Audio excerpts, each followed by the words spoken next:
Amigos de Tampaiza TV, soy Fernando Espinosa y te invito para que me acompañes en Charlas con Fer. Amigos de Tampaiza TV, bienvenidos a Charlas con Fer.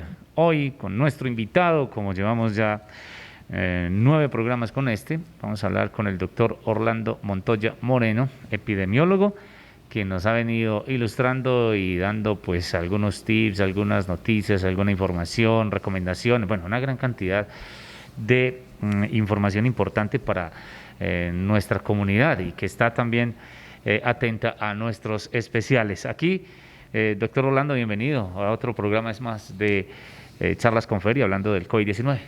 Gracias, Fernando, gracias por esta invitación que ya se ha sostenido en el tiempo, 9 programas. Son casi 9 horas que hemos venido hablando de este tema tan importante, solo con el interés de que la comunidad tome conciencia y ponga en práctica estas medidas, porque es la única forma de prevenir esta enfermedad que no tiene tratamiento. Y si la prevenimos, estamos contribuyendo a conservar la salud de toda una ciudad, de nuestra familia, y sobre todo, prevenir es demostrar que yo me quiero. Muy bien. Hoy vamos a hablar de pruebas diagnósticas y vacunas, pero primero entremos en contexto. ¿Cómo estamos al día de hoy, esta semana, en nuestro municipio, en la región, en el departamento, en el país y en el mundo? Bueno, en el mundo estamos en franco ascenso. Colombia sigue perfilándose como uno de los sitios de mayor crecimiento en este momento en el planeta. ¿Qué nos pasó? ¿Qué íbamos tan bien? No, pues ahí está la no creencia de la gente, la indisciplina social, las medidas que se relajaron, las autoridades nos encerraron y después nos liberan. Y algo similar está ocurriendo en Yarumal con el decreto que acaba de expedir la administración. No se justifica haber tenido toques de queda a las 5 de la tarde cuando no teníamos tanto riesgo, y ahora que se están subiendo los casos en todo el norte, el 20 de julio sumamos 1000 casos, ahora que se suben los casos, como estamos bajos, nos dan más alas, nos aumentan las personas que pueden salir a la calle, nos aumentan los días, simplemente para que aumentemos el número de contagiados, porque ese será el efecto. Desde el tema entonces epidemiólogo, estas medidas vamos a tener un pico muy alto entonces. Sí, esos son picos, no será tan notorio en Yarumal por el bajo número de casos. No es lo mismo cuando una población como Medellín, cuando tenía, por ejemplo, 800 o 1000 casos, y mírenlo, ya en el día de ayer presentó más de 1000 casos, porque esos efectos es en proporción al número. Entonces aquí no vamos a tener 1000 casos en un mes, pero en un mes podemos estar duplicando la cifra cuando nosotros el primer caso lo tuvimos en junio. Hace más de un mes tuvimos, nos hemos demorado casi 60 días para tener 19 casos, y en menos de un mes podemos estarlos duplicando, en menos de un mes, quiere decir que se acorta el tiempo, y al mes siguiente, como el efecto del 19 de junio, es donde se va a notar el incremento, porque el 19 de junio, usted mira, al 4 de julio hubo un incremento que no era tan notorio, pero a los 15 días siguientes, como ya hay mayor número de contagiados, que a su vez están contagiando, se amplifica la diseminación del virus. ¿Cuál es el gran problema? El gran problema es que como el virus hace una transmisión silenciosa en esos asintomáticos, entonces se pierde la cadena de contagio. ¿Qué es perder la cadena de contagio? En este momento uno podría decir que es muy fácil en Yarumal saber yo de quién me contagié. Es decir, los pacientes que no sabemos cómo se contagiaron son muy poquitos. Cuando eso ocurre, el control, el cerco epidemiológico es muy fácil, pero cuando no sabemos quién contagió a quién, quiere decir que ya hay una gran cantidad de personas que están contaminando y que no sabemos quiénes son. Doctor, entonces, ¿eso realmente estamos en riesgo bajo? ¿Podríamos subir a medio? ¿O cómo? Sí, estamos en un riesgo bajo en este momento y claro, en la medida en que se vayan flexibilizando las medidas, el riesgo se aumenta, porque la transmisión del virus va a aumentar, más cuando la gente no cree en esto y más cuando vamos a poner más gente en la calle y por más tiempo y por más horas al día. Es donde uno dice, entonces, ¿para qué servía un toque de queda a las 5 de la tarde? ¿Para quebrar empresarios, para quebrar negocios? ¿O era para prevenir? porque si esta medida abre eso, quiere decir que lo otro no tenía ningún sentido, porque en ese momento no teníamos tanto riesgo y hoy sí lo tenemos más. Y el norte está creciendo, es que en este contexto vemos que el norte está creciendo. Tiene 13 de los 17 municipios con casos. Ayer 7 municipios del norte, entre ellos Yarumal, reportó casos. Ayer, el día de ayer, Yarumal reportó el mayor número, el récord en registro de casos nuevos, 4, en un solo día. Están creciendo los municipios cercanos. Hay municipios con rápido crecimiento como Santa Rosa, Entre Ríos, Don Matías. Están creciendo. Municipios que los tenían controlados aumentaron casos. Por ejemplo, Angostura, Briceño, Belmira y San José. El 20 de julio ajustamos 1.000 casos. Al día de hoy tenemos 1.016. Es decir, en solo 2 días tuvimos 16 casos nuevos. Esos casos nuevos con seguridad contagiaron a otros antes de ser diagnosticados. Entonces es ahí donde se nos va creciendo, porque recuerde que los 1.000 casos nuevos, de los 1.000 casos que se ajustaron el 20 de julio, juega un peso muy importante Hidroituango. Hidroituango tiene 882 casos. Pero hay casi 700. Está controlado, ya recuperados. sí empieza a controlarse, porque claro, primero, pues ya son 800, muchas personas renunciaron, a otras les terminaron el contrato, entonces los que renuncian y los que les terminan el contrato ya no se van a enfermar porque ya no están en la obra y están vinculando a los que ya se enfermaron porque están vacunados por la enfermedad. Muy bien, hoy hablaremos pruebas diagnósticas y vacunas aquí en Charlas con Fer. Así que, doctor Orlando, pues estamos con muchas preguntas. Por ejemplo, ¿cómo se hace un diagnóstico de la enfermedad COVID-19 o enfermedad por coronavirus? El diagnóstico de la enfermedad tenemos básicamente 2 pruebas. Una que se llama la prueba confirmatoria y la otra que se llama la prueba rápida. 2 pruebas que la comunidad conoce porque la ha oído mencionar mucho. Sin embargo, las 2 pruebas no son iguales. Realmente prueba diagnóstica, o sea que le damos un grado de certeza, es la prueba confirmatoria. La otra no es tanto para diagnosticar, pero tiene alguna utilidad que podemos ver más adelante. Para entender este proceso de las pruebas confirmatorias y de las pruebas diagnósticas, es importante recordar qué es lo que pasa cuando nos enfermamos. Lo primero que ocurrió fue que nos contagiamos con el virus. Y cuando el virus entra al cuerpo, va a ocurrir 2 cosas. La primera es que él va a empezar a multiplicarse, él va a penetrar a la célula, no se queda afuera, él penetra a las células. Ese primer fenómeno que estamos explicando es el que se llama el fenómeno de la replicación viral. O sea, el virus se va a empezar a multiplicar. Él penetra a la célula, le inyecta su material genético, el RNA, que este es un virus RNA, el coronavirus, le inyecta el material genético y convierte a la célula en una productora, en una fotocopiadora de virus. Entonces, por cada virus que entra a una célula, es capaz de hacerse en muy corto periodo de tiempo de 10.000 a 100.000 virus, por un solo virus. Quiere decir eso que en la segunda replicación, si cada virus produjera 100.000 virus, tendríamos 100.000 millones de virus en la segunda replicación.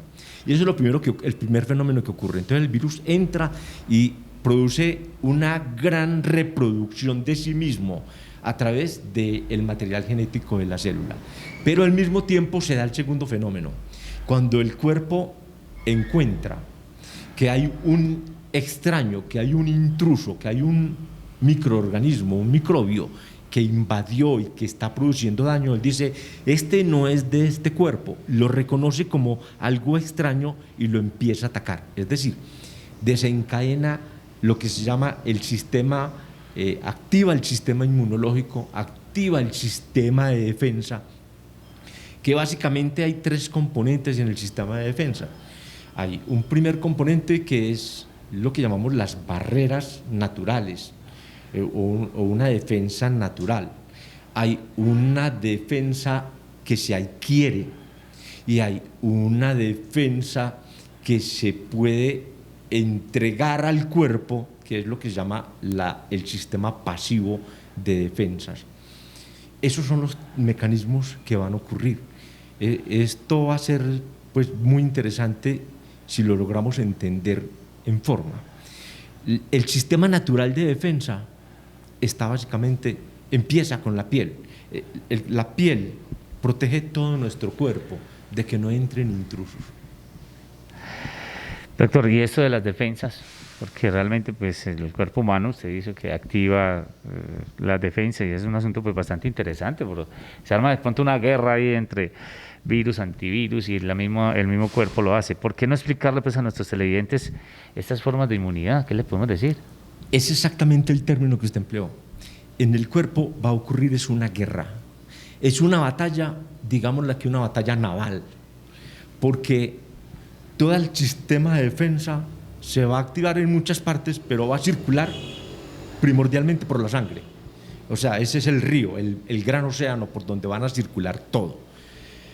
Entonces, si ampliamos lo del sistema de defensas, tenemos que decir que hay un primer sistema que son las barreras naturales.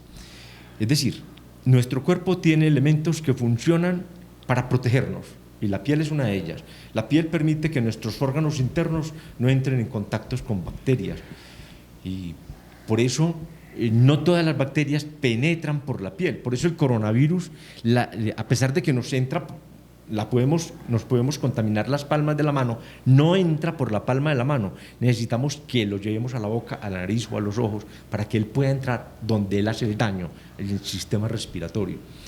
Entonces, esas defensas naturales son aquellas con las que nosotros nacemos, que las tenemos y que actúan ante todo. Entonces la piel nos sirve como un primer sistema de defensa, pero también nos sirve como sistema de defensa unas células que tenemos en diferentes tejidos y entre ellos la sangre, y son unas células que se llaman los macrófagos y otras que se llaman los neutrófilos. Esos neutrófilos y esos macrófagos tratan de coger al microbio o al agente externo, lo tratan de coger y comérselo, engullírselo, destruírselo. Por eso llaman macrófagos. Fago es de comer. Y producen un proceso que se llama fagocitosis, destrucción de la célula. Entonces se comen la célula, empiezan a atacar ese primer elemento. Esa es el primer tipo de sistemas de defensa. Ese es el que tenemos naturalmente. Actúa contra cualquier cosa que entre al cuerpo. Pero hay otra que nos la pueden prestar. O sea, nosotros prestamos la defensa. Ese es el sistema que se llama del sistema de defensa pasiva. Ese sistema de defensa pasiva, por ejemplo, cuando la madre alimenta al niño, a través de la leche materna le entrega unas sustancias que son protectoras que se llaman inmunoglobulinas, la inmunoglobulina A secretoria. Esa inmunoglobulina protege al niño y por eso los niños son mucho más resistentes a muchas enfermedades, pero es porque la madre le está pasando a través de la alimentación un anticuerpo, unas sustancias que actúan como anticuerpos. Es decir, la leche materna es al mismo tiempo alimento y vacuna, entendiéndolo así. Pero también hemos oído hablar del interferón, que es una sustancia que se produce también en el cuerpo, pero se puede producir en un laboratorio. Entonces, cuando es el laboratorio el que la produce y te la aplican, te están facilitando medios de defensa. Y existe también el plasma. La gente puede haber oído que en Estados Unidos, cuando empezó la pandemia, autorizaron utilizar plasma de pacientes enfermos. ¿Qué es el plasma? El plasma es el componente líquido de la sangre cuando le han retirado todos los elementos celulares, los glóbulos blancos, los glóbulos rojos, las plaquetas, todos los elementos celulares. Eso es un procedimiento que se hace en un laboratorio y que requiere de muchos estudios adicionales para evitar que la sangre no esté contaminada con otros microorganismos y no vaya a producir otra enfermedad. Pero entonces le pongo el plasma al paciente que está enfermo. El paciente que está enfermo desarrolla anticuerpos. Dijimos que entraba el virus y que al mismo tiempo se producían defensas. Ajá. Entonces, esas defensas que se están produciendo son anticuerpos y van a estar en el plasma, en la sangre, digámoslo así, cuando le retiraron los elementos, eso es lo que llamamos, los elementos celulares, eso es lo que llamamos plasma. Si ese plasma se lo ponemos a un paciente enfermo que tenga algunas dificultades para responder con sus propias defensas, y le estamos prestando las defensas que desarrolló un paciente enfermo a otro paciente que está enfermo, y por eso eso va a servir. Pero al mismo tiempo, el cuerpo puede desarrollar, o sea, es lo que llamamos la defensa o el sistema inmunológico activo o adquirido. Mi propio cuerpo también es capaz de producir anticuerpos. Y hay dos tipos de defensas que produce el cuerpo en el caso, por ejemplo, del coronavirus, y es que hay unas que son por células, por los glóbulos blancos, que son elementos de defensa.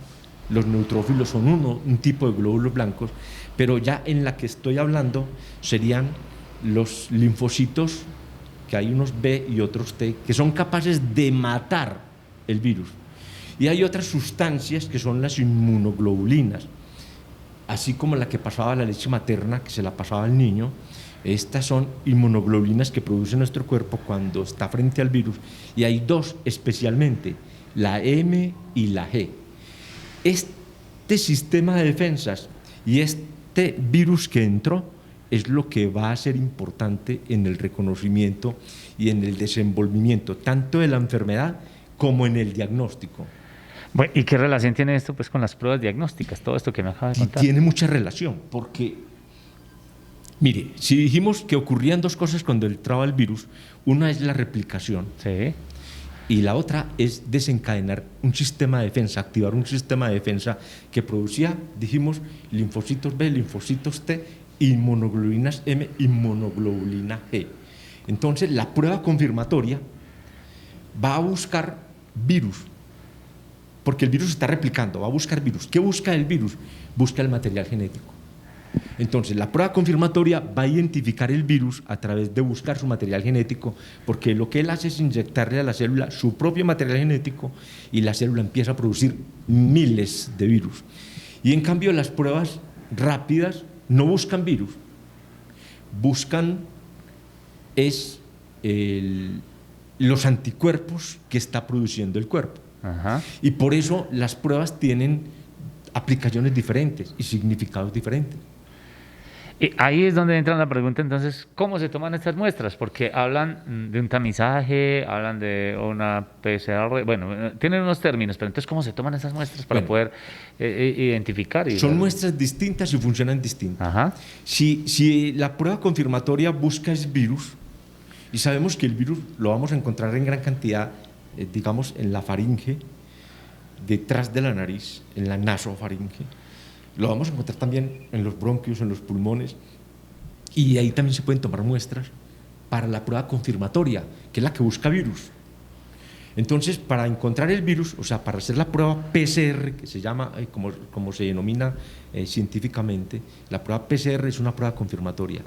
Por ser prueba confirmatoria, lo que busca es virus. Para yo poder confirmar la enfermedad, tengo que identificar que está el virus. Esa prueba identifica solo al coronavirus.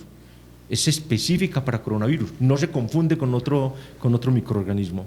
Entonces, tomo la muestra de lo que se llama un hisopado nasofaríngeo, le meten un escobilloncito por la nariz, te sacan la muestra. Es una muestra que no es dolorosa, puede ser un procedimiento, como es una zona sensible, que produzca algo malestar, un cosquilleo, unas ganas de estornudar, pero no es dolorosa, simplemente por ser un sitio sensible, pues se va a sentir alguna sensación, pero no es una cosa de dolor, sino de incomodidad, muy pasajera, muy leve y solamente mientras te tocan. Entonces, en esa muestra se encontramos el virus. En cambio, la otra muestra, la confirmatoria, como lo que busca son los anticuerpos, y dijimos que los anticuerpos están en la sangre, ya no va a ser por una toma de muestra de garganta ni de faringe, sino que va a ser por una muestra de sangre, que basta un pinchacito en el dedo y una gotica de sangre y se va a depositar en una plaquetica, y esa plaquetica se le ponen unos reactivos especiales y empieza a correr la sangre, y esa plaquetica va a marcar 3 líneas, da 3 líneas de color. Y según las líneas va a ser el significado, va a ser el resultado. Ahí es la interpretación de esas pruebas. Sí, entonces la confirmatoria, si está el virus, va a dar positiva. Ajá. Cuando usted le digan prueba confirmatoria, prueba PCR positiva, quiere decir que te encontraron el virus, encontraron material genético del virus propiamente, y por tanto se asume que usted está contagiado, y más si usted ha tenido síntomas o si fue contacto estrecho de alguien. El problema es que a veces no sabemos quién nos contagió, entonces no sabemos de quién fuimos el contacto, pero si da positivo, eres un caso COVID. Ajá. ¿Sí? La prueba confirmatoria se interpreta así. Te dije que daba 3 líneas. Eso. 3 líneas. Una línea es de control. Quiere decir que eso me da mi confianza de que el reactivo está funcionando y que voy a confiar en el resultado de la prueba. Si no da esa línea, esa prueba no la debo tener en cuenta. Es una línea de control. Si ¿Hay que esa no volverla a marca- tomar? ¿Ah? ¿Hay que volverla a tomar o...? No, habría que volverla a tomar, Ajá. pero de pronto todo el kit no funciona. Listo. Pasa la primera. Entonces, si falla la primera línea, quiere decir que no puedo tomar el resultado que me va a dar la prueba, que no es confiable. Y aparecen otras 2 líneas más. Una línea va a ser la que marca la inmunoglobulina A, la inmunoglobulina M, y la otra, la inmunoglobulina G. Eso tiene significados distintos. La M está presente cuando usted tiene la enfermedad activa, es decir, su enfermedad en este momento está en todo su furor y expresa que su organismo está empezando a defenderse. Y la G indica que su organismo ya se defendió de la enfermedad y que la enfermedad ya pasó. Entonces va a depender esa interpretación, va a depender fundamentalmente de si están, me voy a quedar con las 2 líneas, la de la M y la de la G, porque la primera es un control, la de la M y la de la G. Si solo está la M, usted tiene la enfermedad en forma activa y su organismo todavía no ha desarrollado un nivel alto de defensas duraderas. Quiere decir, voy a entender como una defensa duradera la G. La M me indica es que me estoy defendiendo, que estoy entretenido atacando, y eso ya es una defensa, pero es una defensa pasajera. Esa M va a desaparecer con el tiempo. Si está solo la M, indica que hay plena actividad de la enfermedad. Si está solo la G, indica que su cuerpo ya se defendió de la enfermedad. Es decir, que la enfermedad en su cuerpo ya es historia pasada y que usted quedó con una defensa que es la que puede durar un determinado tiempo que no sabemos cuánto es. Si aparecen las 2, indica que usted tiene la enfermedad, se está empezando, esa actividad de la enfermedad la marca la M, y que está empezando una defensa más duradera, que es la que nos muestra la G. Y si no da ninguna de las 2, pero está la raya de control, me está diciendo que usted no ha tenido ningún contacto con el virus, que por tanto usted puede ser una persona susceptible de enfermarse más adelante. Estamos en Charlas con Fer hablando con el doctor Orlando Montoya. Hoy, pruebas diagnósticas y vacunas. Ya regresamos. Óptica Línea Visual te invita a quedarte en casa en esta cuarentena. Cuidémonos todos, lávate las manos. Si sales, usa mascarilla. Óptica Línea Visual, la única con médico, oftalmólogo y cirujano, te invita a cuidarnos y a quedarnos en casa. Después de la cuarentena, llegamos con todo para prestarte el mejor servicio. Separa tu cita desde ahora al celular 312-616-8134. Óptica Línea Visual te invita a quedarte en casa. Tan Paisa TV, tan paisa como vos. Continuamos con nuestro invitado aquí en Charlas con Fer, doctor Orlando Montoya. Bueno, ya hemos hablado de este contexto de las vacunas, las pruebas, pero entonces, ¿de qué depende entonces, doctor, que se tome una prueba u otra, o es indiferente? Porque yo he escuchado que hay tamizaje, que hay una KIT, que el PCR. ¿De qué depende todo eso? No, no es indiferente utilizar las pruebas. Cada prueba tiene una indicación específica. Recuerde, la confirmatoria es la que te dice que estás enfermo. Entonces, cuando una persona tiene síntomas de COVID o es un contacto estrecho y se está estudiando para COVID. ¿Y por qué le hacen dos pruebas? ¿Es para hacer una y luego confirmar? ¿O cómo funciona? La confirmatoria sería para diagnóstico, es la única que nos diagnostica. ¿Y cuándo lo vuelven a hacer la segunda?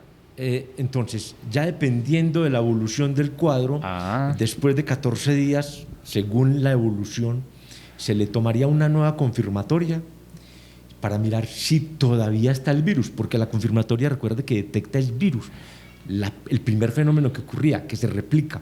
Entonces va a mirar si todavía hay virus. Entonces le toman la prueba, sale, digamos, positivo, se va a aislamiento y ahí empiezan las defensas de pronto a atacar y a ganarle la batalla. Sí. Y vuelven la segunda y ahí puede estar ya libre. Entonces, eso es lo que sucede. La segunda va a encontrar es que no haya virus, pero no nos vamos a dar cuenta de las defensas.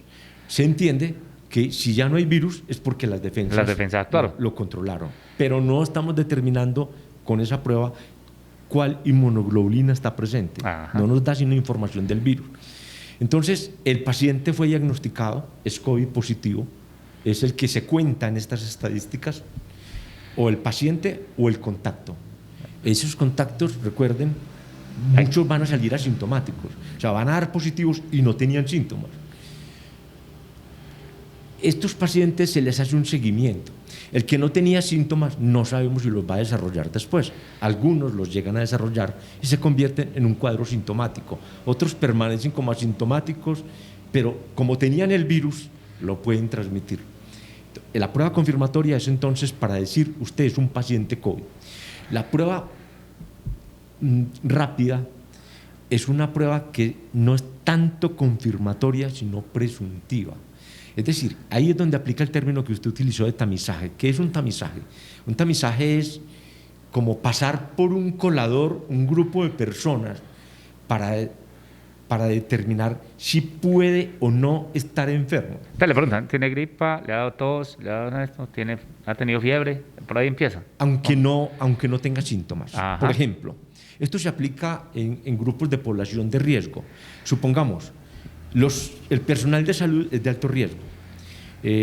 También los que están recluidos en una cárcel son de alto riesgo, porque son comunidades cerradas que viven muy estrecho, no tienen las mejores condiciones para cumplir todas las medidas de prevención y se dispara fácilmente la enfermedad. También, por ejemplo, los grupos de la fuerza pública, los soldados, todos los militares, los policías. Entonces se puede hacer, aunque no tengan síntomas, solamente por un protocolo. Usted salió, como son personas que tienen que salir a hacer operativos o salen a licencias, cuando regresan se les hace una prueba rápida. La prueba que busca, si tiene anticuerpos, como el anticuerpo M, la inmunoglobulina M, me indica actividad, quiere decir que el virus está ahí, puede estar ahí. Entonces, el soldado regresa, o se la puedo hacer al personal hospitalario. Por ejemplo, se presenta un caso y quiero hacer una prueba rápida con todos, la podría hacer. Y a los que me den positivos, como esa es una presuntiva, no es confirmatoria, tienen que pasar a la confirmatoria, que es la que detecta el virus. Entonces dice, sí, tiene el virus activo porque lo estoy encontrando. Entonces la prueba rápida sirve es como para tener un primer indicio de que esta persona puede tener el virus y paso a la otra prueba. Nadie puede quedar diagnosticado solo con la prueba rápida, pero la prueba rápida sí tiene mucha utilidad para el paciente que ya fue positivo, ¿sí? Ya salió positivo. Entonces, por escasez de pruebas, tenemos muchos casos en Colombia, muchos enfermos, se está utilizando muchas pruebas y entonces son pruebas costosas y escasean en el mercado. Entonces yo puedo hacer el seguimiento de ese paciente también por ahí a los 14 o 21 días y tomarle una prueba rápida.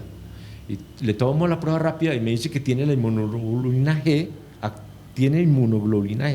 me marca esa línea, no tiene síntomas, han pasado más de 14 o 21 días y yo digo, le puedo dar de alta. Ajá. Porque ya me muestra que la historia, la inmunoglobulina G me dice, es una historia pasada la enfermedad, ya es historia. Ya pasó de la... Entonces tienen dos usos distintos. Una es para yo, en poblaciones de riesgo, hacer prevención temprana. Es decir, yo tengo en Yarumal o en un municipio X un brote muy alto y quiero saber si los que están detenidos en la cárcel están contaminados para que no se me forme un brote, de entrada puedo hacer una prueba rápida con todos y los aíslo tempranamente porque el resultado sale inmediato y los paso a confirmatoria, ¿cierto? Para eso sirve la prueba rápida. Doctor, pero entonces vuelve otra vez como al mito. ¿Puede resultar contagiada una persona por COVID cuando se toma una de las dos muestras, por ejemplo? No, como lo dijimos en el programa del mito, no se contagia, porque son todas pruebas iguales a cualquier otra prueba de un laboratorio. Uno no se contagia en un laboratorio por ninguna otra prueba. Todos los equipos que se utilizan, por ejemplo, si te van a utilizar una lanceta, porque no te toman grandes cantidades de sangre, es apenas una gota de sangre, una lanceta, esa lanceta se utiliza solo en tu cuerpo. Y la persona hace todo el protocolo que es mucho más riguroso para que no llevar la contaminación de un posible paciente a otro. En salud eso siempre se ha tenido. Bueno, si un paciente tiene COVID, ¿cómo sabe que está curado? ¿Cuándo lo sabe? Bueno, entonces, para eso son también las mismas pruebas. O sea, se puede hacer un seguimiento del paciente y lo primero sería que él no se hubiera agravado en su cuadro clínico. Eso, pero entonces ¿se puede seguir siendo asintomático o ya queda curado? El que es asintomático… No, pero el que ya tiene y ¿cómo sabe para saber si está curado? Y después de que le digan, listo, usted ya no, ese puede seguir siendo asintomático, es como la pregunta clave ahí. Claro, es que el que se cura, vamos a considerar que no tiene, en primer lugar, ningún síntoma. Ajá. O sea, si tiene síntomas, usted todavía no está curado. Sí. Otra cosa es decir que tengo síntomas, pero ya no tengo virus viables. O sea, yo puedo tener síntomas y no ser transmisor del virus porque los virus ya están muertos. Mis defensas me lo atacaron. Son cosas distintas. Eso. Pero entonces, el que se cura debe terminar sus síntomas. Puede quedar con secuelas. Es otra situación diferente. Por ejemplo, los que terminan en situaciones graves, que terminan hospitalizados, en unidades de cuidados intensivos, pueden quedar con dificultad respiratoria, con un déficit respiratorio. Pero eso ya no es un síntoma, eso es una secuela. El paciente está bien, simplemente que quedó con una debilidad muscular, con un problema respiratorio por la fibrosis, por la cicatrización. Pero entonces, estos pacientes, para considerarlos recuperados, tendrán no tener síntomas, no signos de secuela, sino síntomas de enfermedad. Eso es distinto. Y deberán dar una prueba negativa o una prueba de inmunoglobulina G positiva. Pero en este periodo en Colombia, cuando la pandemia ya sube mucho y hay escasez de reactivos y no hay para todos, los criterios pueden cambiar. Entonces, también hay un criterio para considerar que se curó a la persona, que su enfermedad no complicó, ya no tiene síntomas respiratorios de ningún tipo, no tiene fiebre, no tiene tos y al mismo tiempo han pasado mínimo 14 o 21 días, entonces se puede considerar como curado. Y esos son criterios que se están aplicando hoy en Colombia. Doctor, hay un error, me parece a mí, no sé si de pronto es recurrente, y es que uno se debe aislar desde que sale la prueba positiva o desde cuándo, porque alguien me decía, mire, una persona tenía los síntomas, pero solo le dijeron que se aislara cuando salió positiva, entonces durante ese tiempo podría haber sido un foco de contagio. Entonces, ¿desde cuándo? Es una pregunta muy interesante. Mire, vamos a tomar los posibles escenarios de pacientes para mirar desde cuándo nos aislamos. Lo primero que quiero decir es, no espere que le digan que se aísle, porque a veces los equipos de salud no lo dicen, o por el afán, o porque pensó que lo dijo y no lo dijo. Entonces, no espere que le digan que se aísle. ¿Quiénes se tienen que aislar? Lo vamos a entender aquí, claro. Entonces, claro, hay una persona que desarrolló síntomas, o sea, sospechosos de COVID, y eso es lo que llamamos un caso probable, porque tiene síntomas que probablemente sean COVID. Esa persona ya se tiene que aislar. No espere que se lo diga el médico o el equipo de salud. Yo, por responsabilidad, cuando tengo síntomas que se parecen a un COVID, debo aislarme. Me van a estudiar, me toman la muestra, salgo positivo. Si salgo positivo, con mayor razón me tengo que aislar, pero estoy aislado desde que era probable. Eso, pero mire, doctor, es que en este momento, por ejemplo, hay un cambio de clima y normalmente en estos tiempos, eh, pues digamos que se sube con la lluvia, se sube lo que hay en el piso, que eso causa, digamos, gripa, malestar. Entonces, no porque yo tenga gripa y eso tengo COVID, pero sí debo aislarme. Entonces, esa es como la pregunta para decirle a la gente, hey, aíslese si tiene estos síntomas. Claro, mire, les dije, desde probable me aíslo. Ajá. Si salgo positivo, ya debiera estar aislado desde probable. Pero probable, entonces dijimos que es un caso que tiene síntomas, que me voy quedando parecido como yo mismo estoy sospechando, mi caso se está complicando. Pero hay otros casos, como sabemos que la enfermedad, el 80-85% son leves, moderados, no son tan parecidos a eso que nos alarma el COVID, que parece una gripa común y corriente. Entonces la recomendación es, desde que usted tenga cualquier síntoma de gripa, ya no estoy hablando de COVID, usted debe pensar que usted puede tener un COVID y desde ese momento usted se debe aislar. ¿Y si no En tengo, conclusión, ¿y si no tengo síntomas también o qué?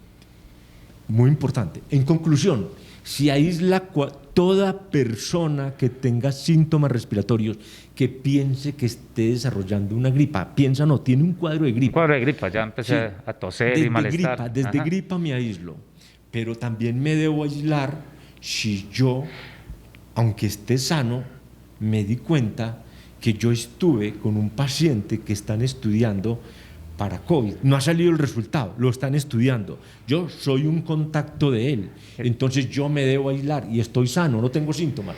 Y O sea, para descartar, por ejemplo, si yo soy, digamos, el cuadro de gripa normal, ¿la EPS me hace una prueba o cómo te está? hace primero un seguimiento. Eso. Te hace Y primero un seguimiento. la evolución de si La te evolución aumentó te la va tomando gripa, porque no hay prueba para todo el mundo. Ajá. O sea, lo ideal sería hacerle pruebas a todo el mundo y los países que han tenido éxito es porque han hecho tomas masivas. De pruebas del síntoma inicial. Inclusive aleatorias. Sí, aleatorias. ¿Por qué? Porque es así como yo detecto tempranamente a la persona, la aíslo y no hay cadena de contagio. Pero entonces da el mismo resultado. En Colombia está pasando eso al revés. Cuando ya está el caso, estamos aislando, pero eso ya ha contagiado a otros y por eso está disparado el pico. En parte sí, pero entonces por eso la recomendación es, mire, desde que usted esté sospechando COVID, aíslese. Si usted fue contacto de un paciente, contacto estrecho de un paciente que lo están estudiando o que resultó positivo, aíslese. El caso positivo no puede aislarse cuando sale positivo, sino desde antes, desde probable.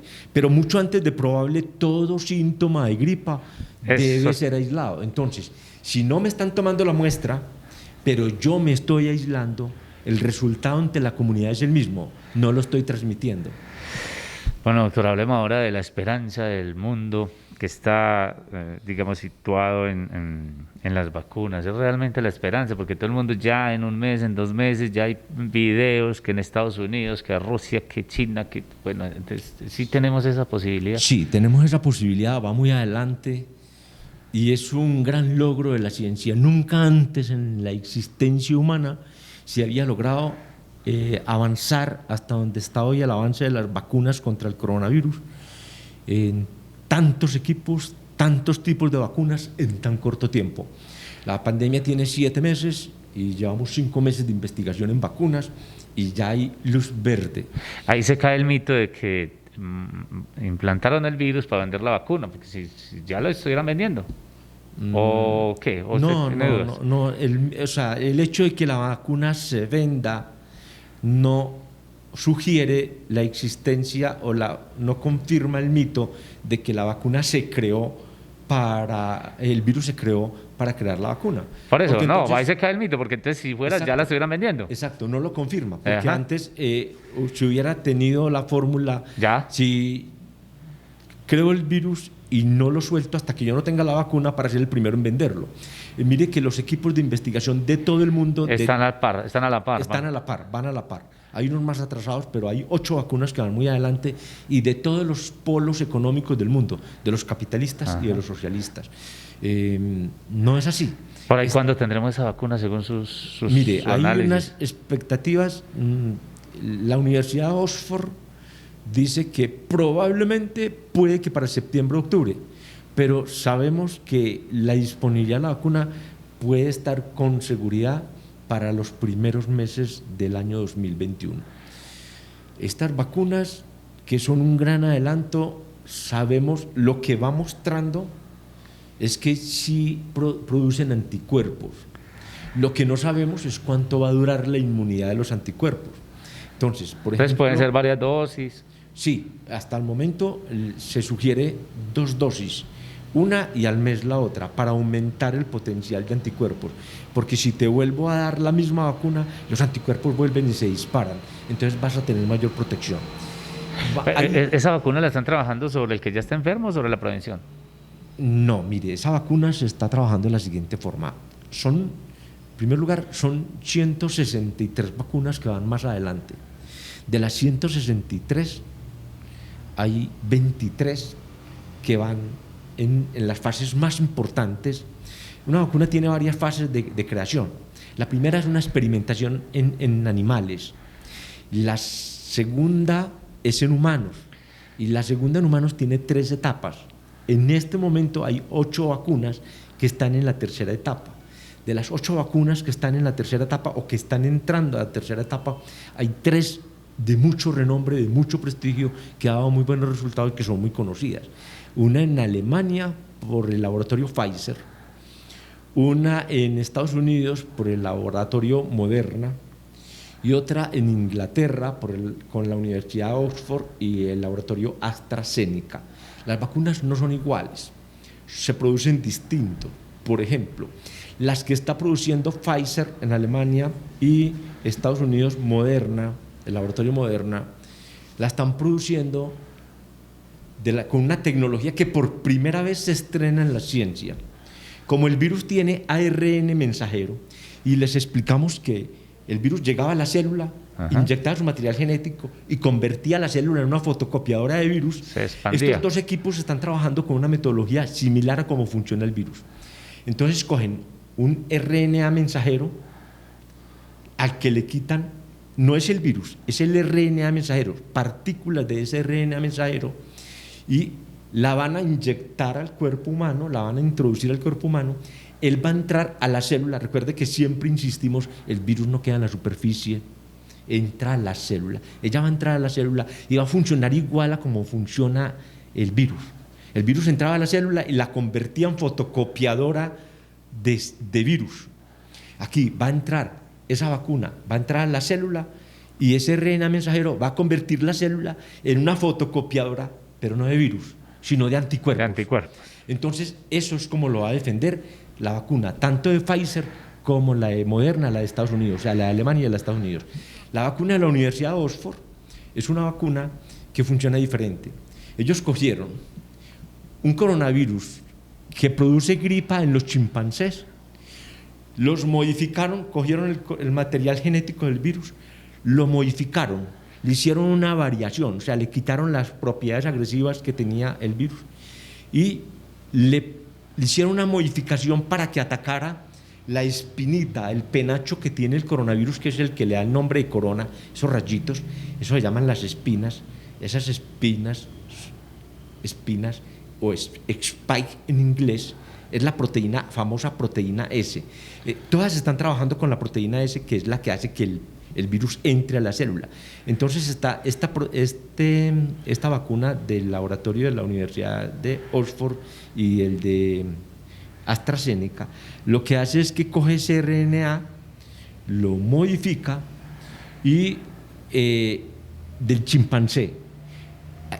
Es una modificación genética y está haciendo una producción por doble vía de las defensas.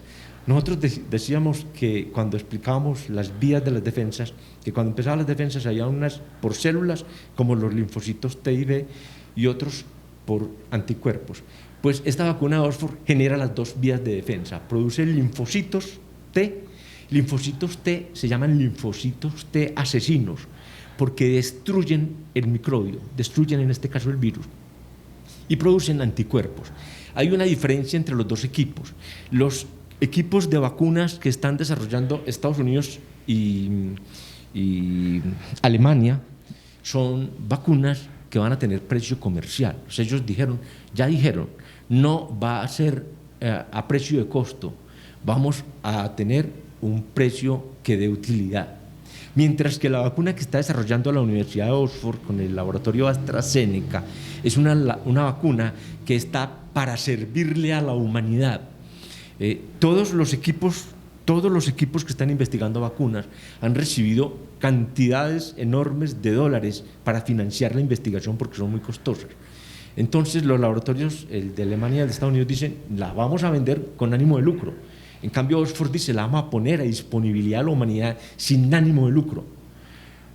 De manera que viene por un muy buen camino y vamos a tener varias posibilidades, tanto como para comprarla o como para que las naciones más pobres puedan tenerlas a disposición con sus recursos. Pero vamos, y esa es la esperanza. Es la esperanza. ¿Y hay certeza de la efectividad de esas vacunas? La efectividad de la vacuna no podemos medirla hasta que pasa que termine la fase. Hace un tiempo. ¿Por qué? Porque estos son estudios que se acortaron en el tiempo. Pero según ahí los estudios, ¿cómo? Según los estudios, se ven prometedores en la generación de anticuerpos, pero no sabemos, o sea, hacer una investigación de estas implica, cuando están en la fase de experimentación en humanos, implica que yo tengo que escoger un grupo de personas en quien hago la prueba. Y ese grupo de personas están en muy buenas condiciones de salud. ¿No han mostrado efectos secundarios, por ejemplo? Entonces no han mostrado, los efectos secundarios que han mostrado son muy leves. Muchas vacunas producen unas reacciones después de la aplicación que son muy leves. Pueden producir un dolorcito de cabeza, pueden el malestar normal de una general, como el malestar general de una gripa. Ajá.